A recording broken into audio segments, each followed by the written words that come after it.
Good evening.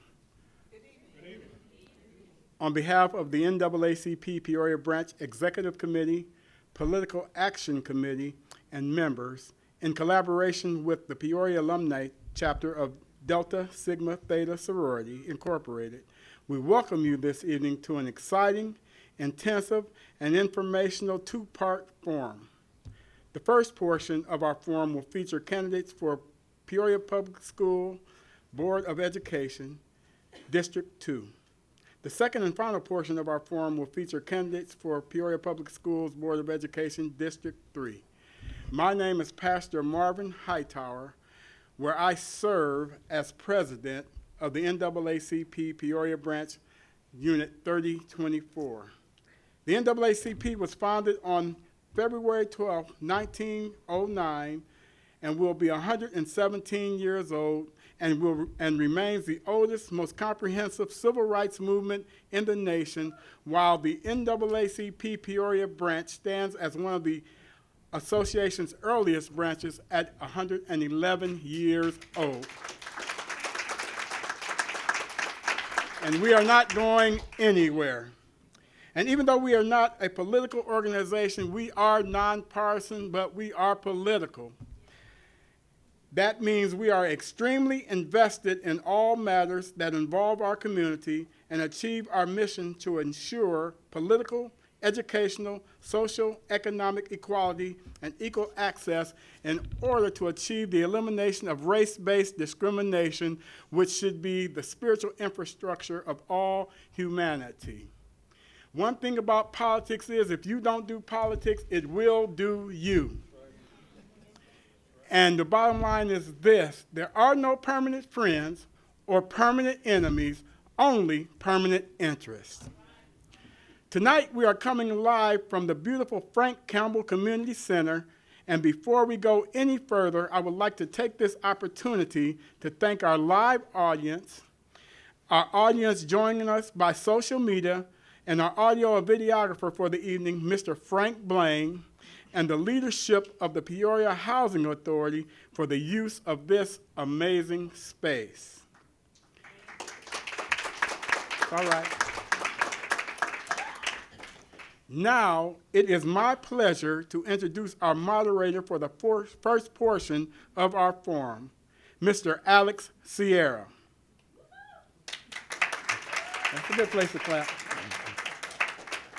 Alex has been an intentional, invested leader in the Peoria community since he was 15 years old, and at 22 years of age, Alex became the youngest public official elected to the Board of Trustees for the Peoria Park District's Southern District, where he is currently serving his second term in office.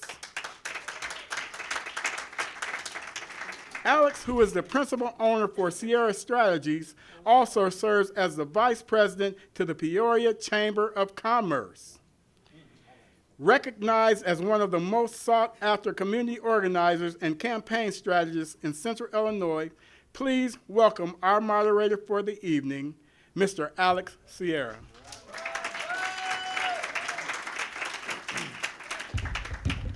Good evening, everyone. There we go. We got to liven up. Good evening, everyone. Good evening. All right. Thank you to President Pastor Marvin Hightower, First Vice President Mrs. Sherry Carter Allen, for your continued leadership and your warm welcome this evening as the moderator. I extend my sincere thanks to the full NAACP for convening this forum, for your partnership, and for your continued leadership in advancing civic engagement, equity, and informed participation in our local democracy. Now let us begin. Just a few housekeeping items before we get started. We ask that all cell phones be placed on silence. I already heard one or two, so silence phones, please. And that outside conversations be kept to a minimum, as this forum is being live streamed. Tonight represents one of only two opportunities for the public to hear directly from our school district candidates prior to the start of early voting. So we encourage everyone to give your undivided attention to our candidates. Now let us turn our attention to the candidates seeking office for Peoria Public Schools District 150, District 2. Please join me in welcoming Mr. David Day. And also join me in welcoming Mr. Andy Diaz. Thank you, gentlemen, for joining us this evening and for your courage to pursue public service here in Peoria, Illinois. To my left are our timekeepers, community activists, Mr. Devon Sidnor and Ms. Piper Peppercelli. They will be assisting us in keeping this forum on schedule. We ask both candidates to please be mindful of the time paddles that you will see be held up by Mr. Sidnor. And finally, our rules of engagement. Each candidate will be given 3 minutes for opening statements. Following that, each candidate will have 2 minutes to respond to each question proposed and 1 minute for a rebuttal when applicable at the moderator's discretion. At the conclusion of the forum, each candidate will be given 3 minutes for closing statements. With that, we begin this evening's forum. First, Candidate Day, please begin with your 3-minute opening statement. First of all, I would like to say thank you all for coming out to hear from us as the candidates. And I also want to give a special thank you to the NAACP Peoria branch, as well as the Delta Sigma Theta Sorority Incorporated Alumni Chapter for hosting us tonight. But my name is David Day, and I originally came to Peoria at 18 years old to pursue my education at Bradley University, where I earned a bachelor's degree in political science and organizational communication. But the center of my experience was being on the speech and debate team, where I got to travel all across the country and the world sharing messages that I was passionate about. And it was there that my spark for leadership was ignited. And since graduating, I've had the honor and the privilege of teaching communication at my alma mater while pursuing my master's degree in nonprofit leadership with plans to go on to get my doctorate in higher education administration. And needless to say, it's because the classroom is where I found my home. I always knew that I was supposed to be a teacher because I can recall back when I was younger during Christmas time, instead of the typical robots and cars and action figures, my family bought me label makers and filing cabinets and textbooks because I was determined to give my stuffed animals the most high quality education they could receive. But genuinely, it's this passion that I have for learning and education that drove me to run for the school board. In my own college classrooms, I've seen firsthand the impact that the pandemic had on our students' skills and learning, particularly when we talk about reading comprehension and critical thinking skills, and their writing has suffered. And as I investigated our district's report card and talked to some teachers, it became clear to me that these issues are even more pronounced in our public schools, where the vast majority of our students are not meeting state-level benchmarkers for reading and math. And they lack the foundational skills that are necessary to succeed in college and in the workforce. And so I'm not running for personal gain or to air grievances, but I'm running to get to work. Because as an ordained minister for over a decade, my faith teaches me this concept of servant leadership, where you don't just sit around and talk about a problem, you get up and you do something about it. And so I'm young, I'm driven, and I'm ready to help make our schools better.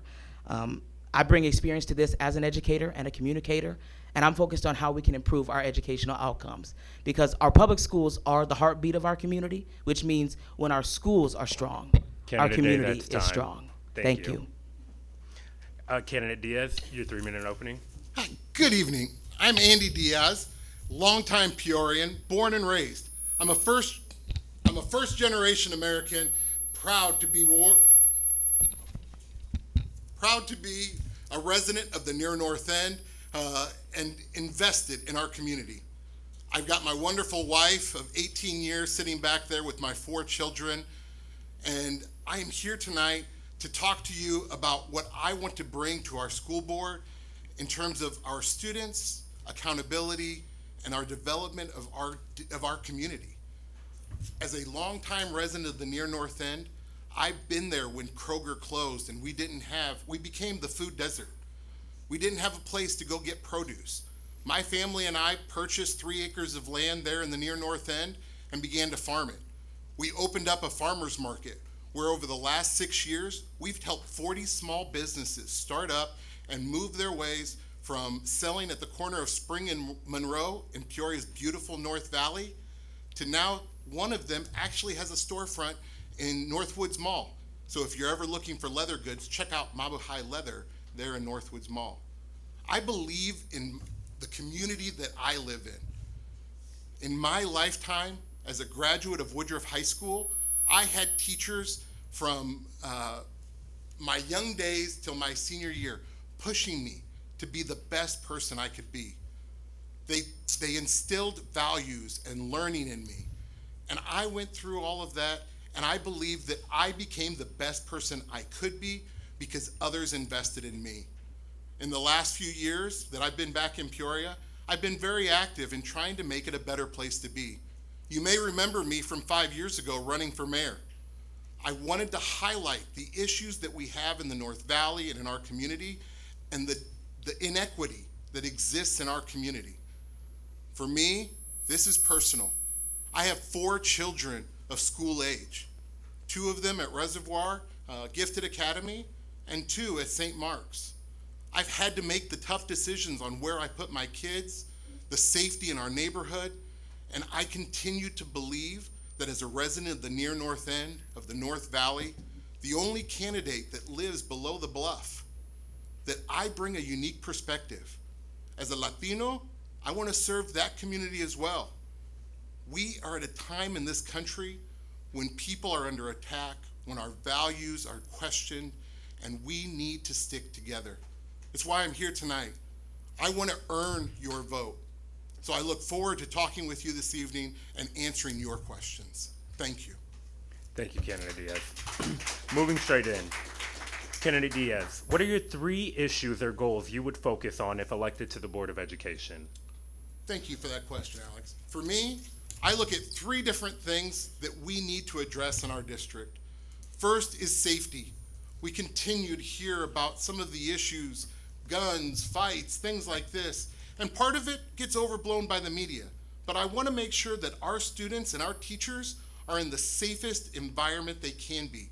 You can't learn if you're always stressed and experiencing a PTSD.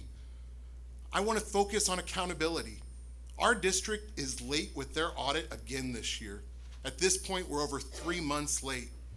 There's no explanation to the public, and as a resident of Peoria, over 50% of your housing tax bill goes to the school district.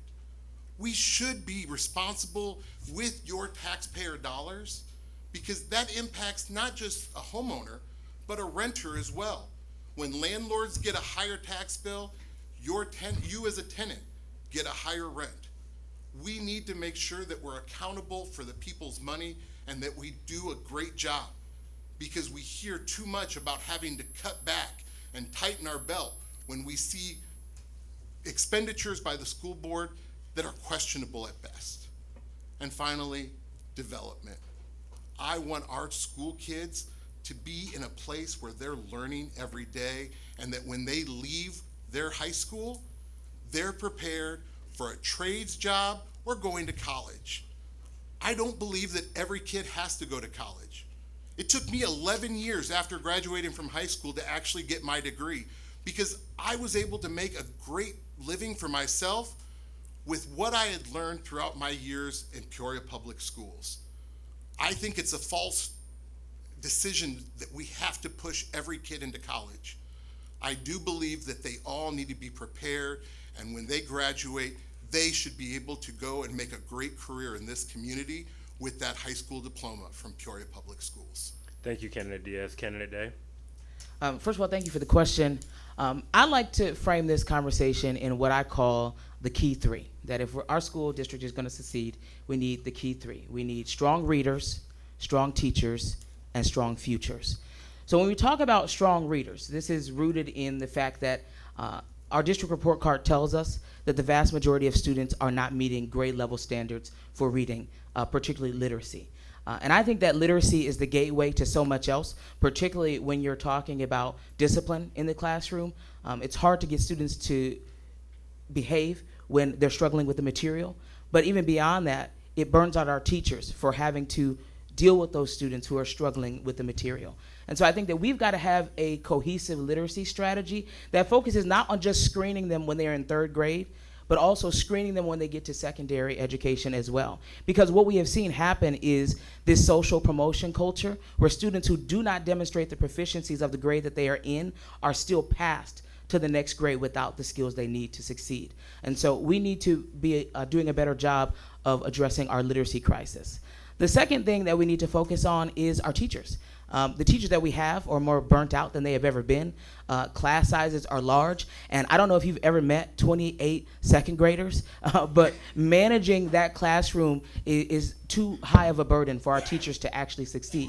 And beyond the teachers that we have, we need to be recruiting more from around the country to come and live and be in our district, because research will show you that as teachers are more reflective of the students they serve, they will have a better educational experience.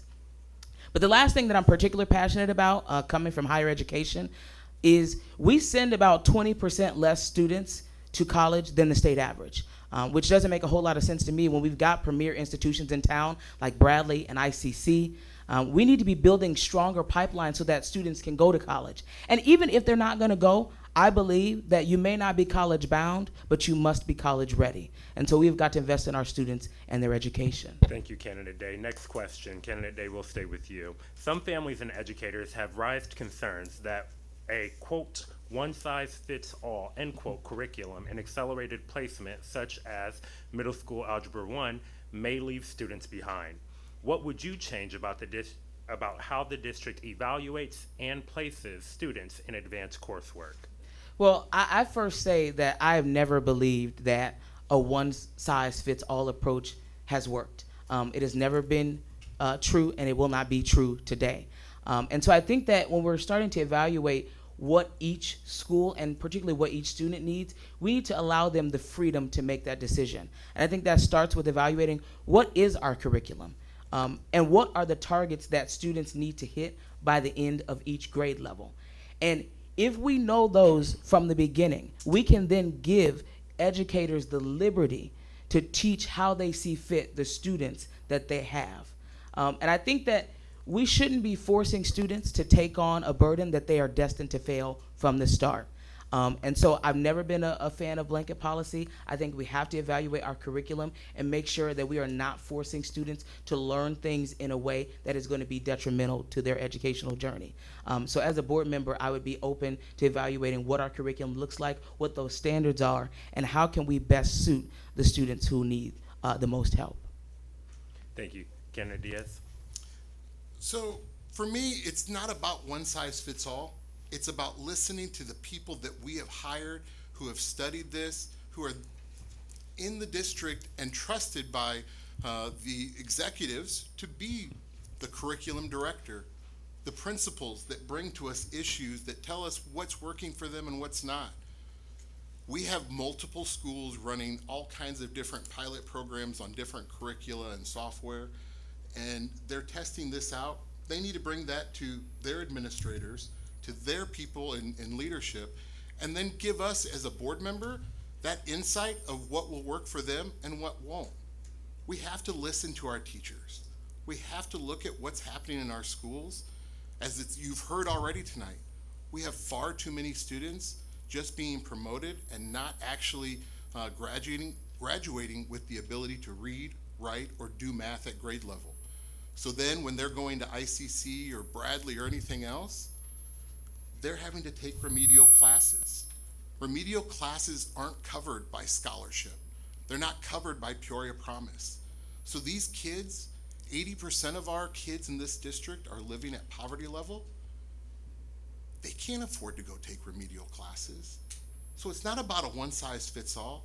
It's about empowering our teachers and our administrators to bring us the best programs and to give us that feedback, because they're living this fight every day. And I want to make sure that they're heard and we listen to them. Thank you. Thank you, Candidate Diaz. Candidate Diaz, will stick with you. Some families leave Peoria Public Schools due to chronic classroom disruptions. What alternative school placements or programs do you believe should exist for disruptive students? You know, I was really moved by Dr. Andrews during her interview or public forum a few weeks ago, because she talked about the fact that there are kids in our classes that need special attention, that need to be put into a place where they can get the learning and the issues addressed there, because there are 24 or 23 other students in that room that need their education as well. So I really like the idea that she came up with on, hey, can we do something about having a separate school? We've got plenty of facilities in this community. We have heard some of the great stories out of the Knoxville Center when kids are redirected there. We've heard many a times about Carl Cannon and the elite program and their ability to turn kids around. We have these alternatives.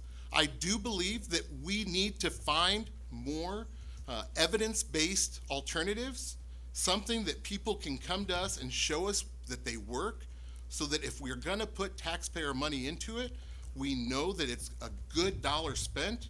And if we can find some of those, I would wholeheartedly agree that we have to offer alternatives so that these kids can learn and be as successful as every other kid in that classroom. Candidate Diaz, as a follow-up question, is it your understanding that no alternative programs currently exist within the district? Oh, no, there's plenty. There are other alternative programs, right? That's what I said. Carl Cannon has the elite program that they can redirect students. We have Knoxville. We've got a program at Woodruff.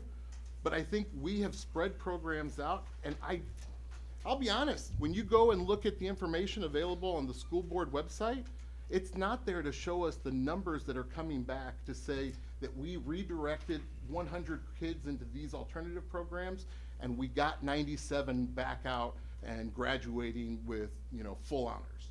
So I believe there are alternatives, but we need to figure out what are the working alternatives, what are the ones with the greatest success, and then how do we replicate those, whether we scale them up, whether we move them to their own independent building. But that was one of the ideas that Dr. Andrews had come up with. And again, as a school board member, I want to empower the administrators to come to us with great, unique alternatives so that we can make a decision and discuss that around the horseshoe and come up with a great alternative. Thank you, Candidate Diaz. Candidate Day, do you need the question repeated? If you could, please. Absolutely. Some families leave Peoria Public Schools due to chronic classroom disruptions. What alternative school placements or programs do you believe should exist for disruptive students? First of all, I want to be clear that if students are disrupting the learning environment, I do believe an alternative placement is necessary.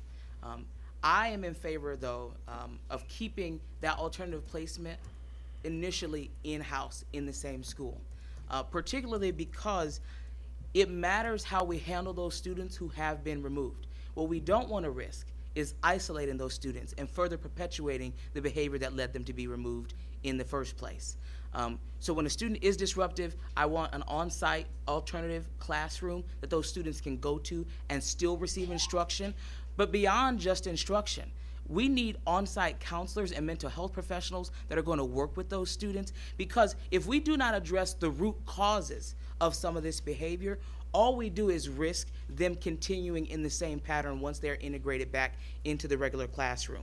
And so I believe that it is important to ensure that they can continue learning in their same school, and I'm not opposed to an additional alternative school, but I think that we run the risk of making those students feel isolated and feel like they are not a part of the learning community, which I think can further stunt their growth. So I am in support of alternative learning environments, but it matters how strategically we do it.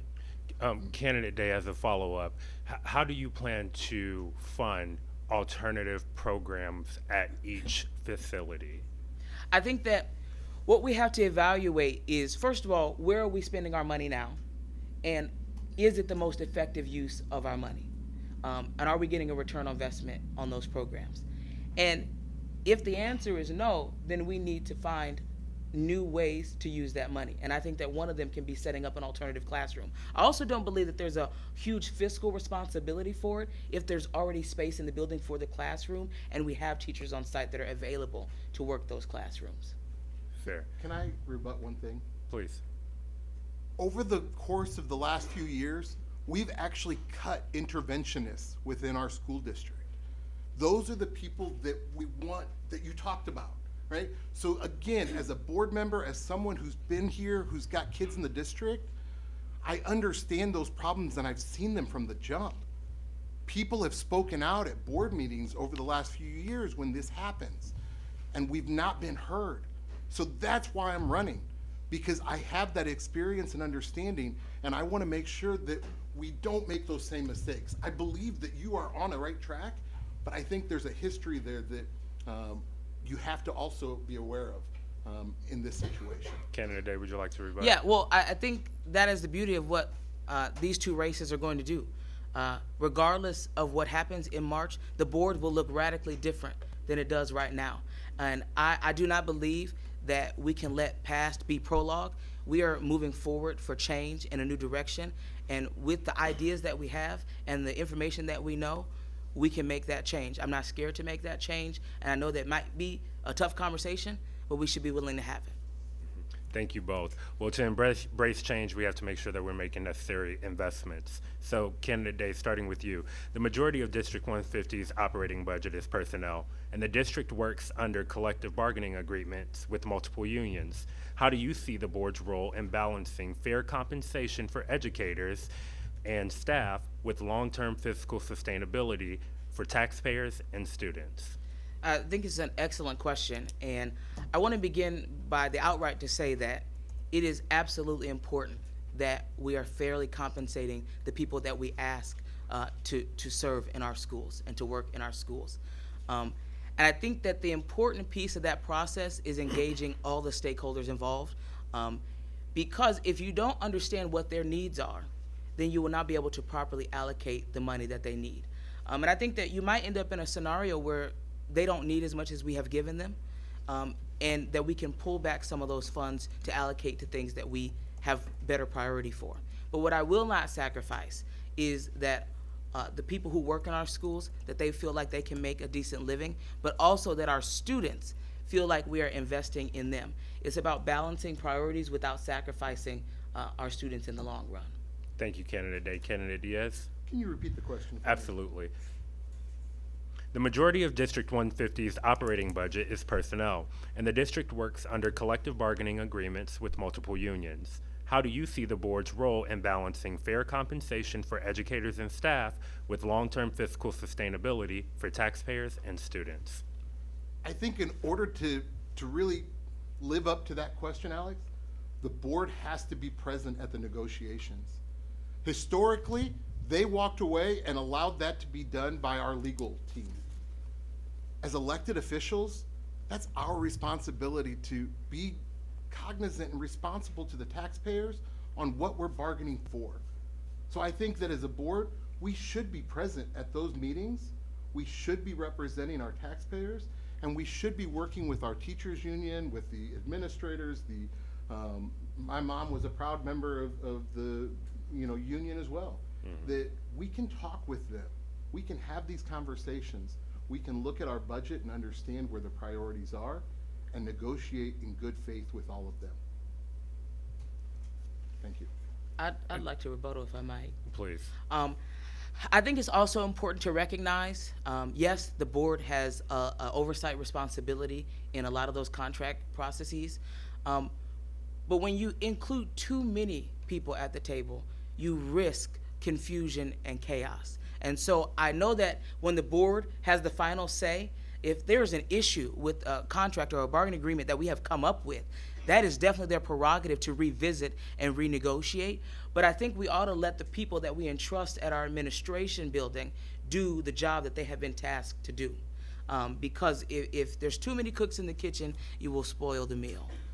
Thank you. We're going to move on. Hold on. I get one room. No, we're going to move on. Candidate Diaz, we're going to start this question with you. The board recently rejected increasing the tuition waiver for teachers' children living outside of the district, a policy some argued could help with recruitment and retention. How would you approach teacher retention and recruitment given tight budgets, and what specific policies would you support to attract and keep high-quality educators?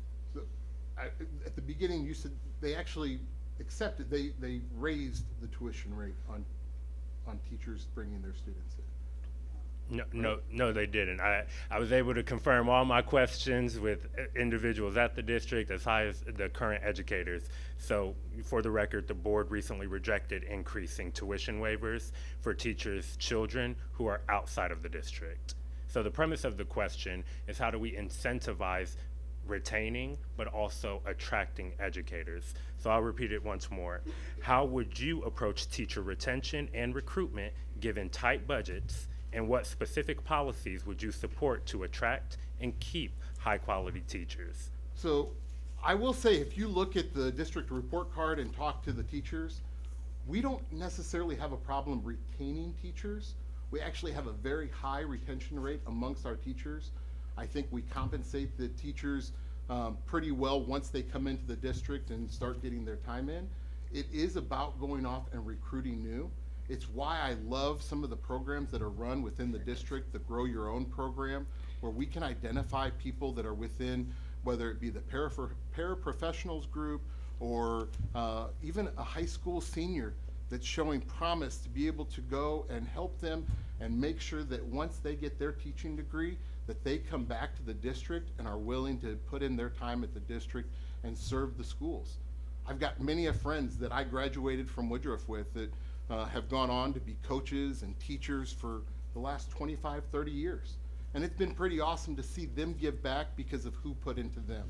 So for me personally, I want to find policies that incentivize teachers, that bring them into the district when they're not already here. If you ever drove down War Memorial over the spring, I think it was late fall, they had a billboard up for Decatur schools coming here to try to poach our teachers, right? I would have no problem if we had an HR team that said, hey, we need to go run some ads in Decatur or in Springfield or in places that would attract teachers. As someone who's worked on HR and a recruiting team for Caterpillar, I know that we have a tough time bringing people who are maybe from the South or from a warm climate to come up and live in this Arctic cold, right? To get them to stick around is tough.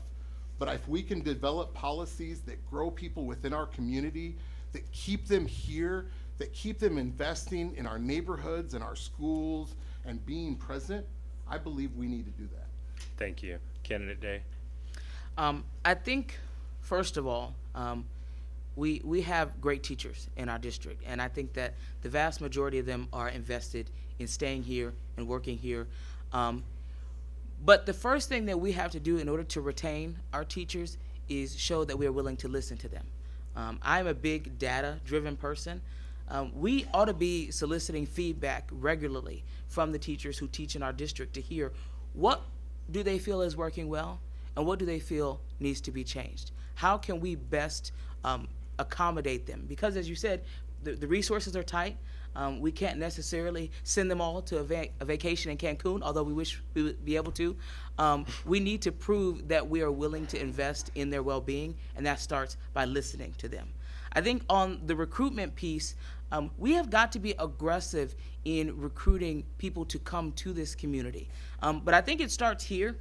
When you've got a university that is producing teachers and the vast majority of them don't stay to teach in this community, that means that we are doing something wrong. And I think that we need to build a partnership to see, why aren't you staying to teach in our schools? Why aren't you staying to be a part of this community? And then take that information and spin it to be able to recruit those same teachers to stay in our community.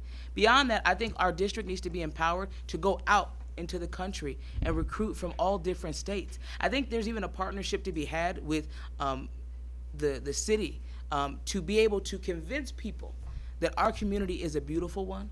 It is one that we love and we care about, and that their lives can thrive here as well.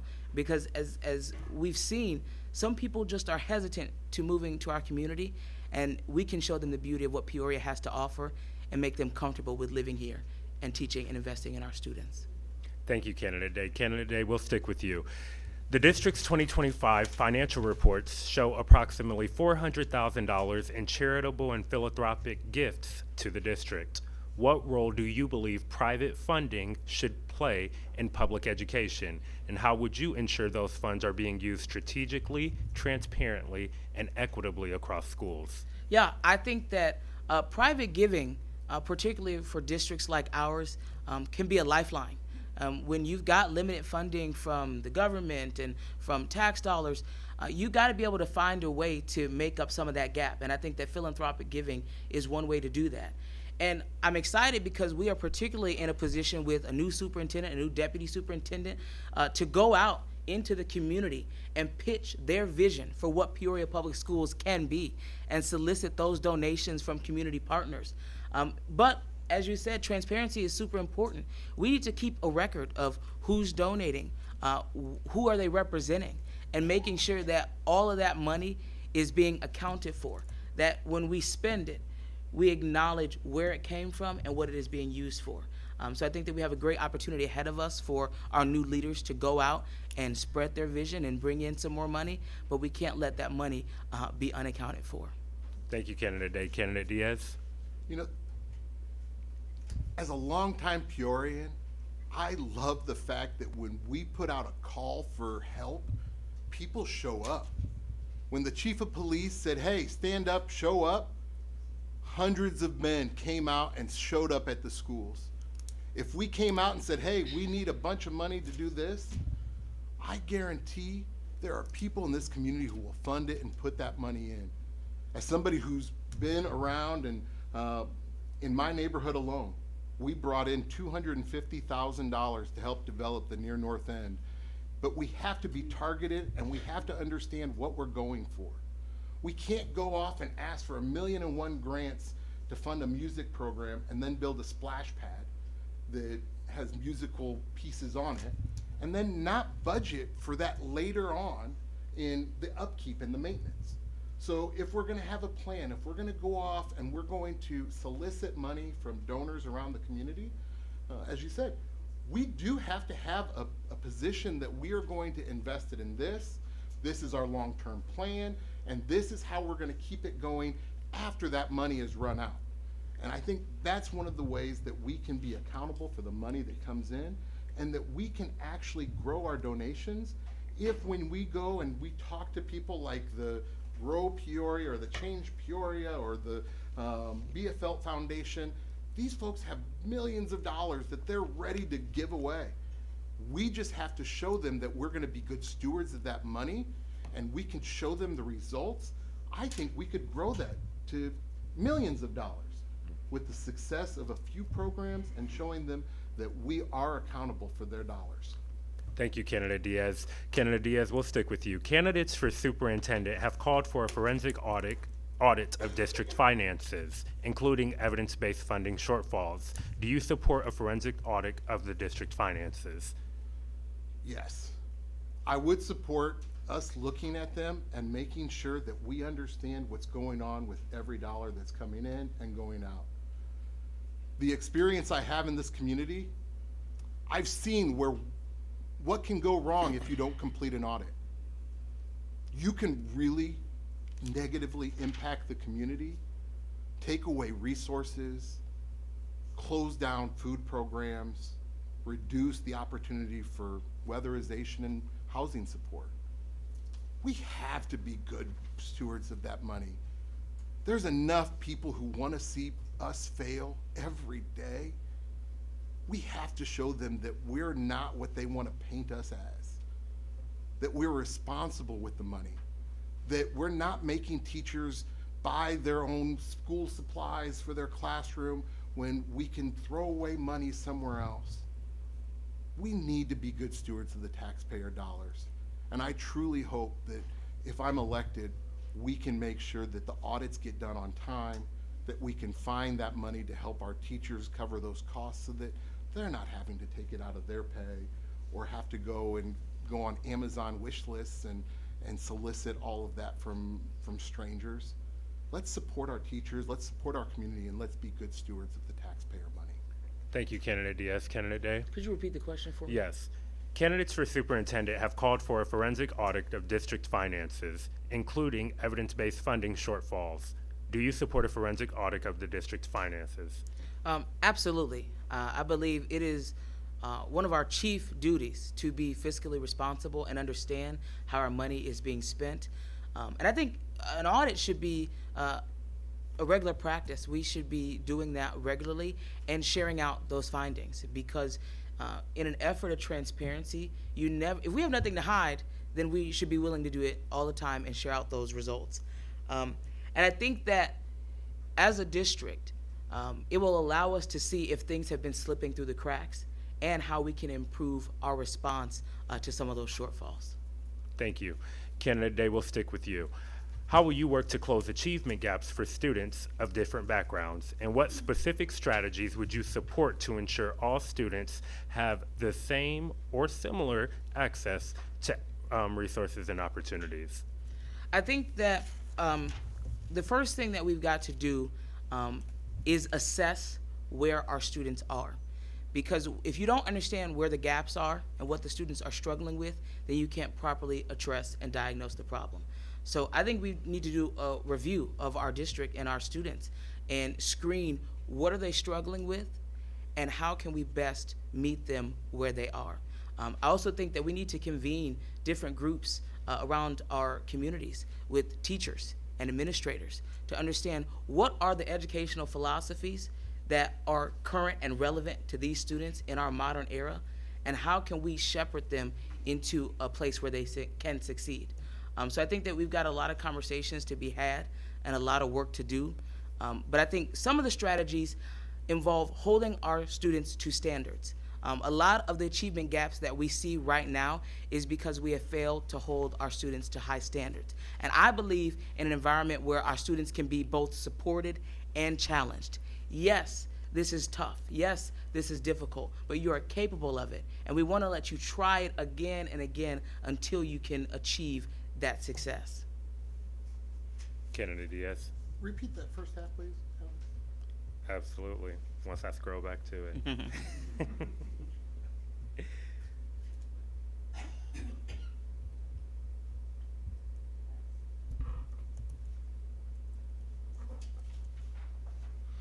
How will you work to close achievement gaps for students of different backgrounds, and what specific strategies would you support to ensure all students have access to resources and opportunities? So if what you're asking with the different backgrounds, I think we have to listen to our paid professionals. We spend a lot of money on an administration that should be bringing us opportunities to meet these kids where they're at. Which why I believe we saw the opening of a dual language school and program. And prior to that, we had a whole set aside of a school for the dual language, because we are seeing more Latinos move into the area. And as the first generation, I'm blessed.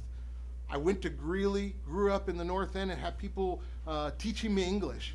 My dad and I learned together watching Three's Company and Sanford and Son and Sesame Street. Like, that was what we grew up on, and that was how I closed that gap, right, in learning the English. But when we have kids who have other gaps, we've got administrators, the school, their teacher that can bring us that, or can bring their problems to their administration and their staffing and figure out a result for them that would be, or a program for them that would bring them success. But at the end of the day, we do have to listen to the teachers and the administrators of the schools. And I saw an interesting article recently that in Mississippi, where they have had some of the lowest achievement of school kids, they started implementing where at third grade, the sciences said that the kids are shifting from learning to read to reading to learn. And if we are promoting these kids in second and third grade to a place where they can't succeed, that's on us. We're failing them. We see it in the science, we hear it from our teachers. We have to take action. We can't sit back and say, well, that's a problem, but we want to make sure that we can tell the state 83% of our kids graduated. Thank you, Candidate Diaz. Last two questions, and then we'll entertain questions from the audience. Candidate Diaz, how do you define the proper role of a school board member versus administrative staff? And can you give an example of when a board member should intervene versus when it should defer to administrative staff? So as a school board, it's actually written into statute, right? Like what your responsibilities are in terms of hiring a superintendent and setting policy for the school district. As a school board member, as a board member of really, anywhere you're at, you have to know your roles and responsibilities. So for me, I think it's one of those deals where if a parent were to come to me with an issue, I would want to make sure that they went through the channels to raise the awareness if there's a teacher's aide that's not doing their job, or their kid's getting bullied, or the lunch has mold on it. If you come straight to a school board member and you never raise those issues along the way, we're failing those administrators or those people to be able to make rectify that situation instead of bringing it straight to the school board. Now, if what we see is continued issues, continued failure, continued bullying, hey, as a school board, we can sit there and have a conversation with our superintendent to ask, what is the next steps? We've seen it play out this year at some of the school board meetings, where there have been issues at some of our schools where it's taken to the teacher, to the principal, and then it's taken to the school board. And we've had school board members then be able to say, hey, I want to make sure that we close the loop. Because that's what we should be doing as a school board, is making sure that our superintendent is closing the loop when there is a problem brought to that level of a problem in the school board or in the school district, that it's handled and it's taken care of along the way, because we can nip some of those things in the bud early on if we're hearing about it and it's going through the right channels. Thank you, Candidate Diaz. So you did a wonderful job doing comparisons. You did reference the Illinois Municipal Code that outlines the roles and responsibilities of a public or of a board member of a public education system. Can you either elaborate on that or define in your own words what's your role? I didn't bring in the statute with me. I could probably rattle off some of it, Alex, but at the end of the day, our job is not to be day-to-day operations and in there telling teachers how to teach or principals how to administer their schools. Our role should be to set a policy for the school district as a whole, not to do one-off cases or try to intervene where it's not. As a school board member, you don't hear the whole story. You may hear half of it because a parent brought it to you, or you may hear a quarter of it because some student brought you some issue that they saw and they didn't perceive everything, right? So we have to leave it to our administrators and our staff on the ground to handle their jobs. And if they're not, then we do have opportunities to do other things. But as a board member, it's not to be involved in the day-to-day, but to handle the policy and our superintendent, or at this point, our executive staff. Thank you for defining that. Candidate Day, do you need me I'm gonna need you to. Yeah, that's fine. How do you define the proper role of a school board member versus administrative staff? And can you give an example of when boards should intervene versus when boards should defer to administrative staff? The first thing I always like to say, particularly as it relates to the board's role, our job is to focus on outcomes as opposed to scrutinizing the method. I believe you never want to undermine the administration in letting them have the freedom to lead. That said, we as board members need to have our ears to the ground. We need to be constantly visiting the schools, talking with teachers, talking with building administrators, and even talking with administrators at the district level, so that we have a sense of how things are going. And if we recognize that there is a pattern of success, we should offer praise. But if we also recognize that there is a pattern of failure, then we should also offer critique and recommendation for improvement. Because we never want to be in the place where we are afraid to speak up and hold those leaders accountable.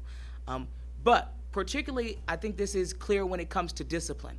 Discipline is one of those tricky issues where a disciplinary action takes place in a school, and immediately, sometimes due to the nature of what happened, it's our inclination to want to get involved and want to make sure that there is a resolution.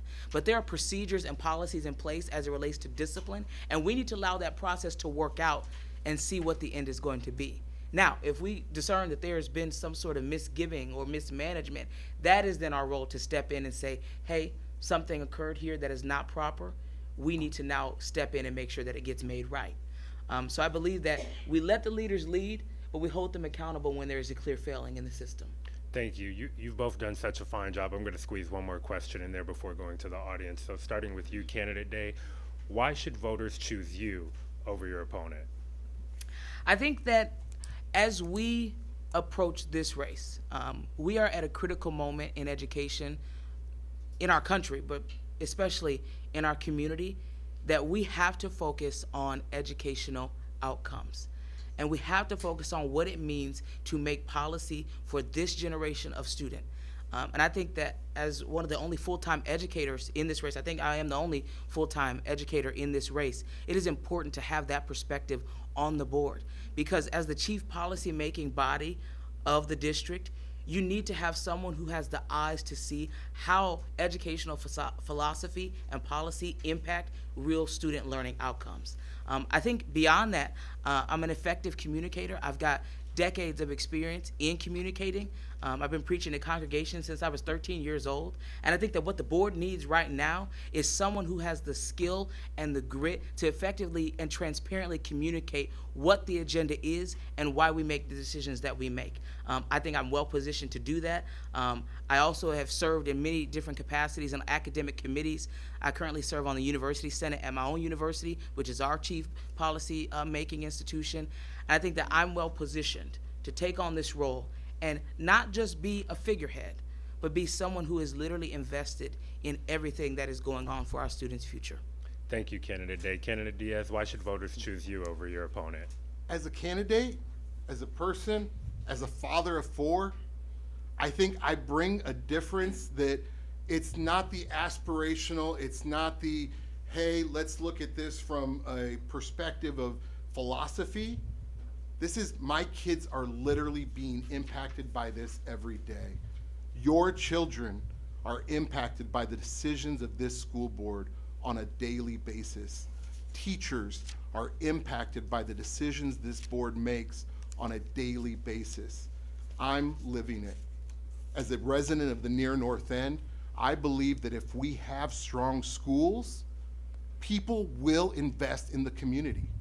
I live in a neighborhood where 30% of the houses have been torn down over the last few years, where 60% are rental, where children in my neighborhood will see 3 or 4 different schools in a single year based on their parents' ability to pay rent or have to move somewhere else, or their living circumstances of couch surfing. I bring that knowledge to this board. For me, this isn't academic. This is something that my friends, my neighbors need this board to work, need these schools to achieve success and not leave any child behind, because we find alternatives for them, to bring them along. Not every child is destined for college, but every child can graduate from District 150 with a skill that can earn them a living wage, and that by the time my first 5 years are up as a board member, that we're not just graduating or pushing people through school, but when they graduate, they can go on to the trades, they can go find a job, they can build a family in the community, buy a house, and reinvest in our community. Thank you. Thank you, Candidate Diaz. Now we'll open it up to, now we're going to open it up to questions from members of the audience, up to 3 questions, and Ms. Sherry Cannon here will help identify those 3.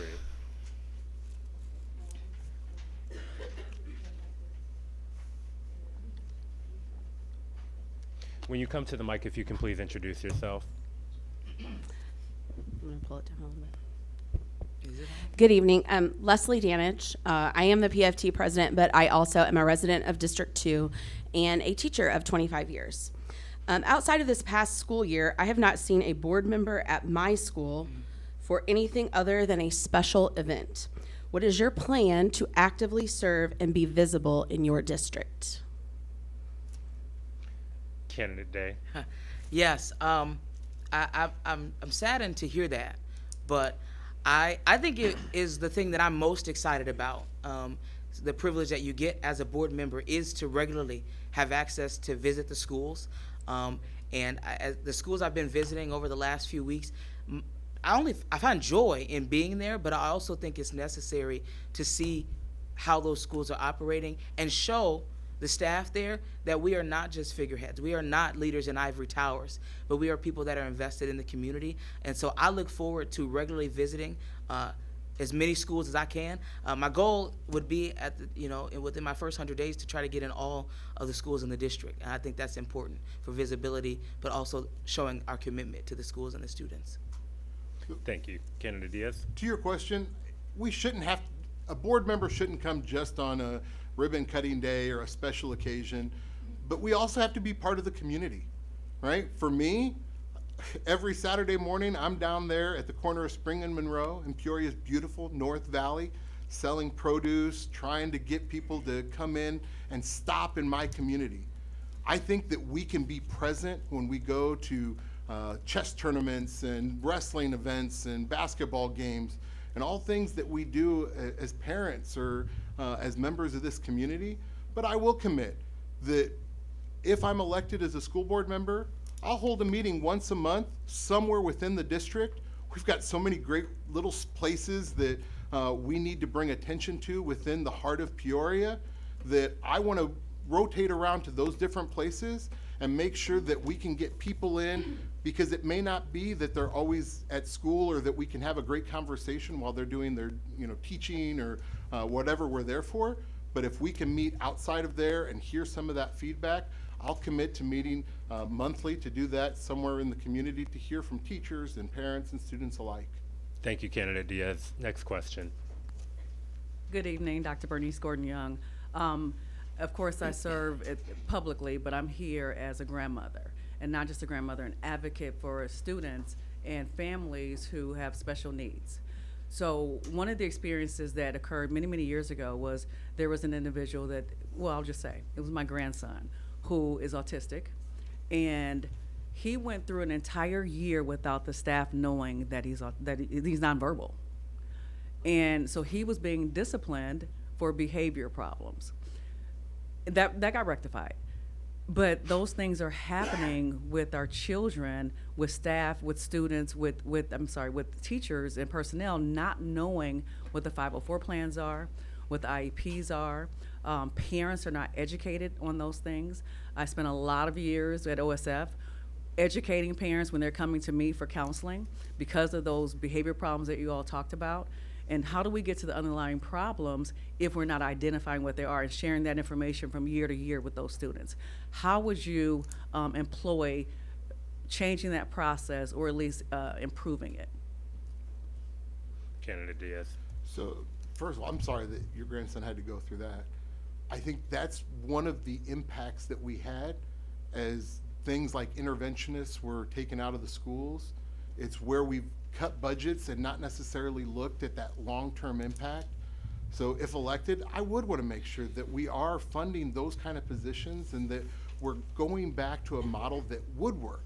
Right now, I don't know what year that was or what all the circumstances are, but I think that's where sometimes as a board, we can lose touch with that, and we have to hear those stories to be able to come back in and say, okay, we missed the mark here. Right? You're giving a lot of grace to people the way you put this story, but we have to be able to have the tough conversations, have some grace with each other, but then say, what's the plan to be better? It's not enough to say, hey, we messed up, sorry, but what can we do to be better and to make it so that not another student has to go through that? So, we have administrators, we have people that we have to fund and that we have to hold accountable for those results. Thank you, Candidate Diaz. Candidate Day. I think some of this comes down to better oversight. I think that we have to pay particular attention to those students that we have a duty to, who have those individualized plans or 504 plans, and intense record keeping too. That kind of information follows the student no matter what school they end up at, because sometimes what happens is that information is lost in transition, and therefore that student is not getting the help and the attention that they deserve. I also think that part of this conversation has to talk about the way that our classrooms are organized. We know that our classroom sizes are too large, and that means that the teachers aren't getting the time and the opportunity to spend individually with those students. Because if that teacher was able to spend more time with the student, maybe they could have discerned that he needed more help and that he was nonverbal and that he needed to be in a setting that was more conducive for him. So I think that we got to do a better job of making sure that those students are seen and heard. I also think that the parents and the families play a crucial role in that. We need to be meeting regularly with them, not just to say, hi, my child needs help, but what are the strategies you use at home when your student is struggling? What are the things that you do to help soothe them or help calm them? How can we best serve them while they're in the classroom so that it's not just about isolating them for the plan that they have, but also making sure that they feel like we care about them in that moment? Thank you. Thank you, both for your Candidate. willingness to serve. Thank you. Next question. Spanky Edwards, bossless of the They Desire chapter of Omega Psi Phi Fraternity Incorporated and resident of the East Bluff. My question is this. Black males in particularly struggle the most. They're number one dropped out, they're number one kicked out, suspended, expelled, et cetera, et cetera. What are you going to do specifically for black males to succeed and graduate, increase their graduation rate? And what are you going to do because black male teachers are less than 5-10% of teachers that work in District 150? So what specifically are you going to do to increase the number of black male teachers in District 150? Candidate Day. Thank you for the point. It is a lived reality that I have lived, being a black male educator. The studies will show you that just having one black teacher increases your likelihood of graduation exponentially. And I think that we've got to do a better job of seeking out particularly black male educators. We can't have a blanket recruitment strategy because, to your point, it's an emergency. It's a 911. And I think that's where community partnership comes in, because the recruitment piece is hard. I think we can invest the time and the energy to do it. But in the meantime, I think that we've done a great effort with the stand up and show up, but it has to be beyond just that morning time. I think we need to do a better job of recruiting those black men figures that are integral to the community to come in and sit with the students. It's something that as a board member and as a community member that I'm 100% committed to doing and helping to recruit others to do it with me as well. Candidate Day, I just want to follow up. Do you Yeah. have any specific tactics to identify and recruit black male educators? I think that we've got to start with, I'm sure, I don't know specifically if there's an association out there of black male educators in the country, but I think that we need to seek out those kinds of associations and bring them into our schools so that they can see the value of our students and then convince them that this is the place they need to be. Thank you. Candidate Diaz. First, as a board member, you have very limited power individually. But what you can be is an advocate and a cheerleader. Guys like Carl Holloway, who spends his own money buying pizza for kids and doing Male Mentor Monday and all of that. I want to find those people. I know you've been out there. There's a lot of people that are doing things that they don't necessarily get the credit they deserve, or they get pushed away because they're not the big name, right? I want to be an advocate for those folks.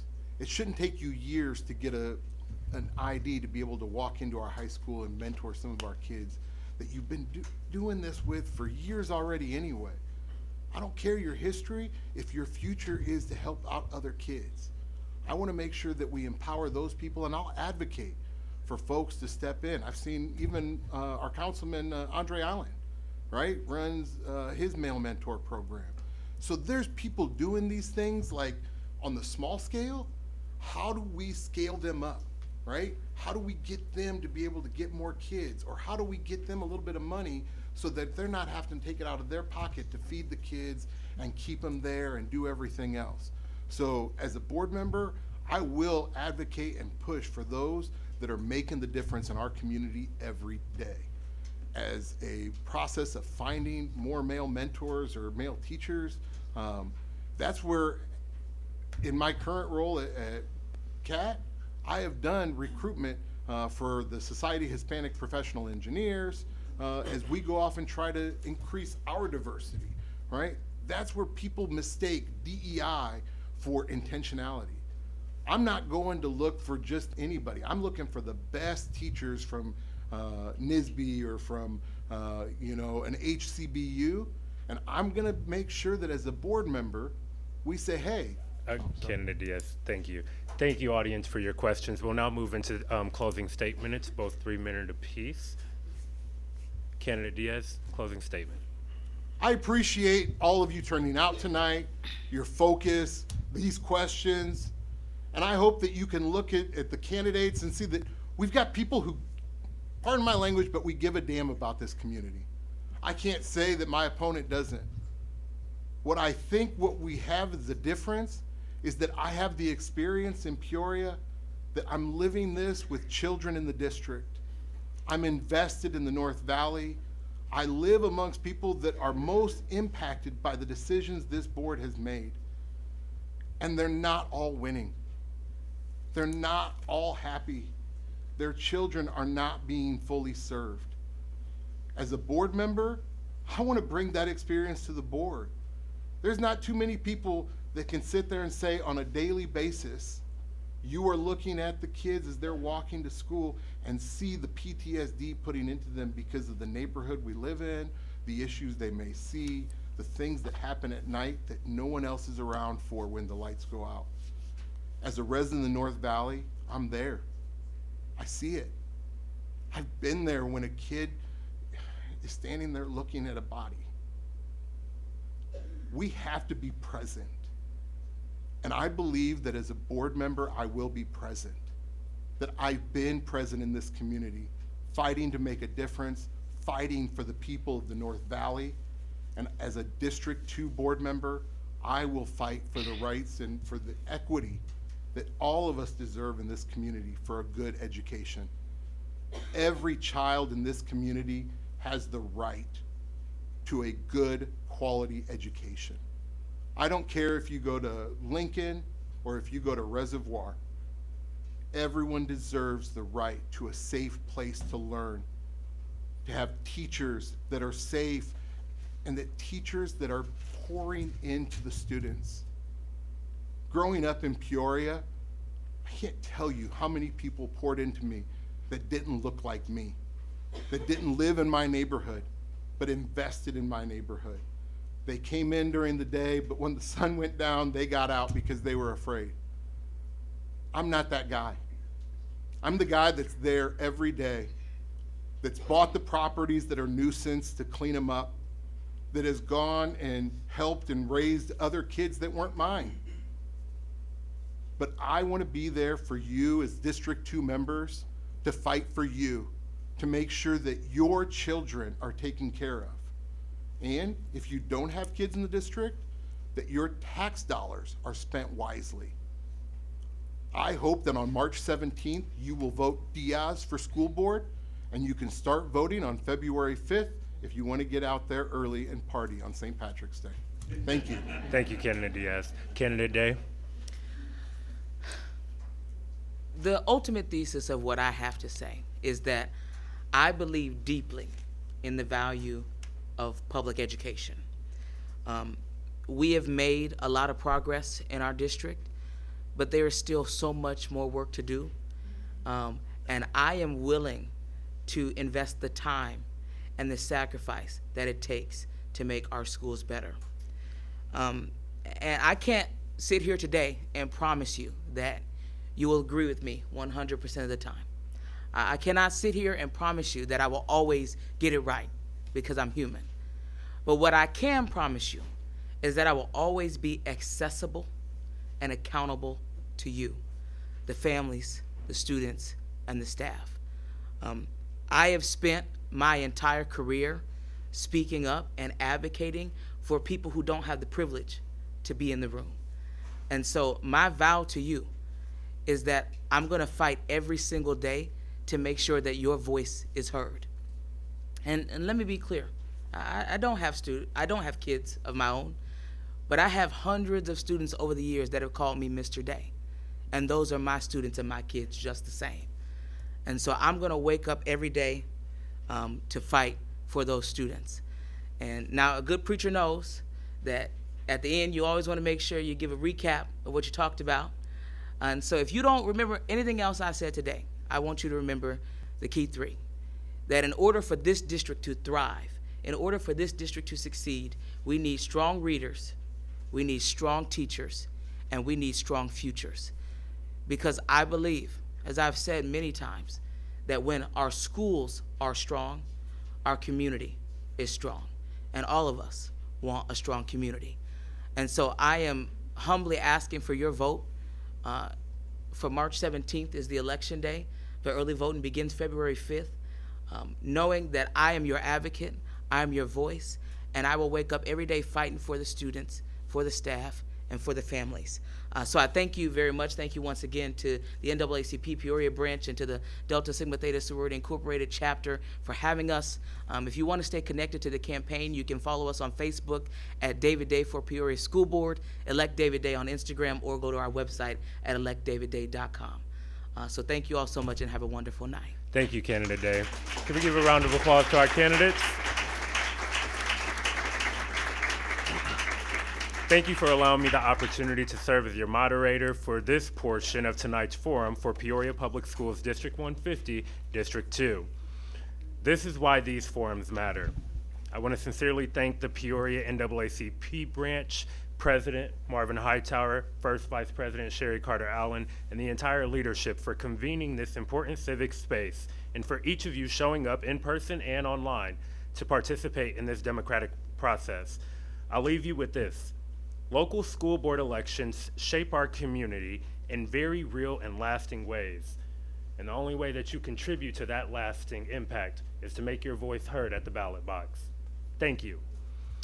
We will now take a 5-minute break to give our staff an opportunity to prepare for candidates seeking election for the Peoria Public Schools District 150, District 3 race. Thank you again, gentlemen. Thank you. Nice work. Safe travels.